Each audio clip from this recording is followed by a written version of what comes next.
Hey everybody, Deathblade here with another Chinese fantasy novel FAQ. Today I'm talking about why xianxia novels are better than wuxia novels. Last week I did the opposite, why wuxia novels are better than xianxia novels. If you haven't watched that video, check it out. And if you aren't familiar with the difference between wuxia novels and xianxia novels, I did a video about that a while back that explains some of the differences. Of course, xianxia novels are the cultivation novels, which are dealing with immortal cultivators.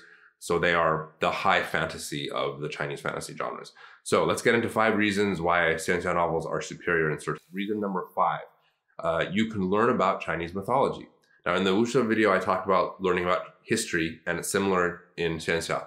There are all types of mythological elements, both from just Chinese history, as well as Buddhism, Taoism, Hinduism, and other stuff. You have, the yin and the yang, you have the Tao. You have the dragons and phoenixes, and you have the 5 elements, and you have all of these different things. Now, of course, similar to wuxia, you can't just read the xianxia novels and then all of a sudden learn the reality of the mythology.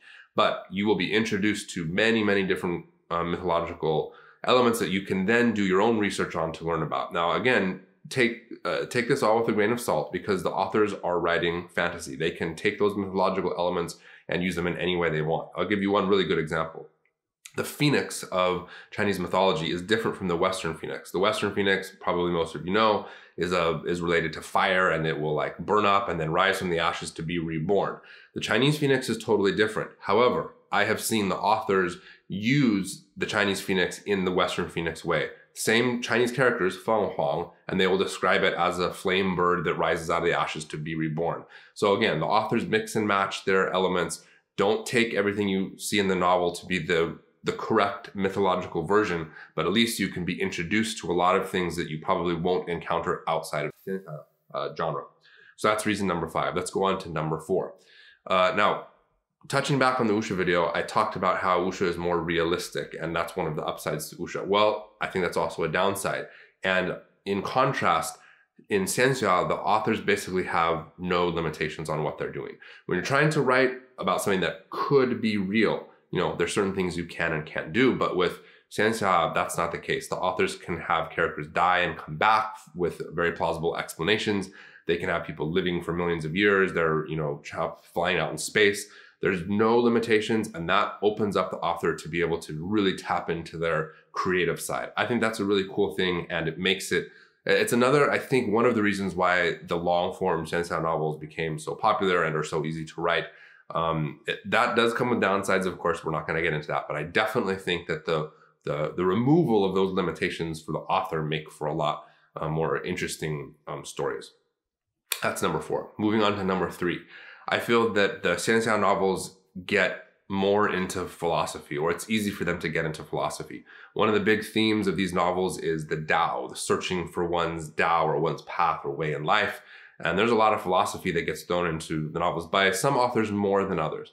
Now, don't get me wrong. I know that these aren't, real philosophy novels, but they are very thought-provoking. And I think the authors can throw in a lot of very profound questions, even though it's basically just pulp fiction. Because it's grounded in those religious and philosophical elements, I think that comes through in the writing. And if you are a believer in these kind of like monomyth or, hero's journey kind of things, and you believe that there's like this subconscious, like overarching story that exists in, the human subconscious that gets brought into stories all the time anyway, if you believe in that kind of stuff, which I actually do, then it's no surprise that you see some of the same elements popping up in these novels that pop up in Western fiction, that pop up in religion and philosophy as well. And I'll give you an example. Even though the authors, I don't think, intentionally go into the stories thinking, I'm going to explore this, philosophical question, it does come up, and one of them is as it pertains to killing and sacrifice. So because of the fantastic nature of the xianxia stories and how they involve reincarnation and things like that, death and killing are handled differently. And in a lot of the stories, you will see questions posed, not directly, but in the course of the narrative, about what is the proper view of death and what is the proper view of killing, what is the proper view of sacrifice.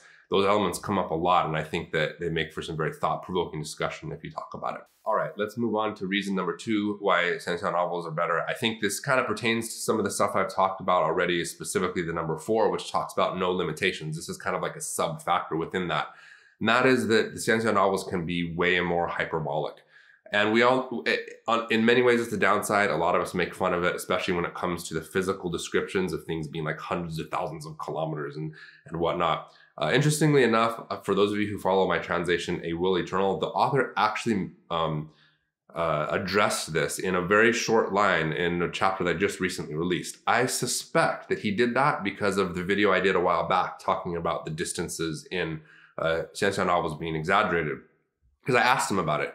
And then I came across this line in one of his chapters much later. I would have to check the date stamps to see if he published that chapter after I asked him the question. I'm pretty sure he did. So I'm fairly certain that he put that line in there as a sort of a response to what I said. And in that line, he basically says that mortals think of things that are very big as being very powerful. But for cultivators, the people who cultivate the people who practice the immortal cultivation, he basically says things have to reach an incredibly exaggerated level of size for them to be impressed. I think that's a nod to the question I asked him about things being so big. Anyway, I think that it ties in very well with number 4 of the authors being able to open up the limits of their imagination. And this also ties into the number 3 aspect of being more philosophical.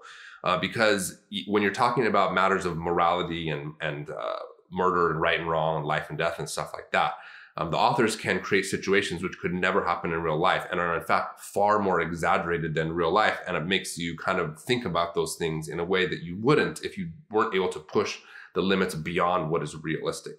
If what I'm saying comes across as being kind of vague and weird, sorry about that. But I think of those of you who read the novels will know what I'm talking about. For example, to draw on A Will Eternal, there's an evil bad guy character relatively early on in the novel who created this like flag that was made from the blood of 10,000 children or something like that. It's like really horrific if you think about it. And how that character existed and interacted with the world around him, how people viewed him, is something that you probably would never encounter in a wuxia novel because you're not going to find those kind of really hyperbolic, exaggerated situations. Okay. So here's the number 1 reason why xianxia novels are better than wuxia novels. The reason is they're basically just more fun, I think. When you have things that are grounded in reality, there's a lot of limitations. Going back to reason number 4, you have to keep things within a certain realm of realism. But with xianxia novels, you don't have that. And so in the end, they're just a lot more exciting and they're a lot more fun. They're a lot more dramatic. They can be a lot funnier. And in the end, I think that's their biggest advantage is when you read them, it's just, you laugh more, you cry more. You get more excited by the dramatic situations and the crazy things that are happening.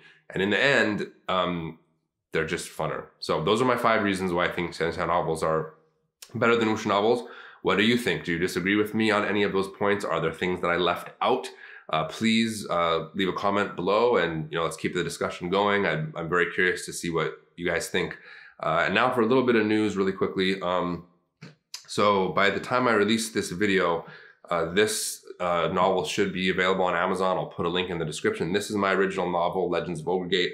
As you can see, this is a print proof, so it's not for resale version, but this is the final cover version. As you can see, it's a very long book. I didn't realize how long it was when I actually wrote it.